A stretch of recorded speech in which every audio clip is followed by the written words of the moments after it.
അള്ളാഹു സുബ്ഹാനഹു വ തആല ഒരു ആലിമ്, ആ ആലിമിനെ ഇൽമിനെ അള്ളാഹു കബൂൽ ചെയ്തു എന്നതിൻ്റെ ഒരു പ്രകടമായ ഒരു ലക്ഷ്യം, ഒരു അടയാളം കൂടിയാണ്.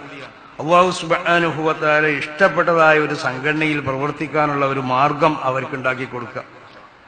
അതാണ് ഇവിടെ അള്ളാഹു സുബ്ഹാനഹു വ തആല ഇഷ്ടപ്പെട്ട സംഘടന. കേരളത്തിൽ മതരംഗത്ത് പ്രവർത്തിക്കുന്ന ഏതെങ്കിലും ഒരു സംഘടന ഉണ്ടെങ്കിൽ അത് ബഹുമാനപ്പെട്ട സമസ്ത കേരള ജമിയത്തുൽ ഉലമ മാത്രമേ ഉള്ളൂ, വേറെ ഒരു സംഘടനയില്ല.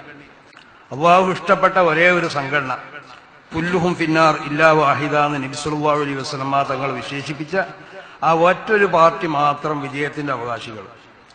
അത് ആശയത്തിൽ മാത്രം നമ്മളോട് യോജിച്ചാൽ മാത്രം പോരാ, അതിന്റെ പ്രവർത്തന രീതിയിലും യോജിക്കണം. ആശയം സുന്നി ആശയം എന്ന് പറഞ്ഞു നടന്നുകൊണ്ട് കാര്യമില്ല, അതിന്റെ പ്രവർത്തന രീതിയിലും വേണം യോജിക്കുക. നബി സല്ലല്ലാഹു അലൈഹി വസല്ലം തങ്ങൾ ഇവിടെ കാണിച്ചു തന്നൊരു പ്രവർത്തന രീതിയുണ്ട്, ആ രീതിയിൽ കൂടി പ്രവർത്തിക്കണം. അതാണ് സമസ്ത കേരള ജമിയത്തുൽ ഉലമയുടെ വിജയത്തിന്റെ നിദാനം.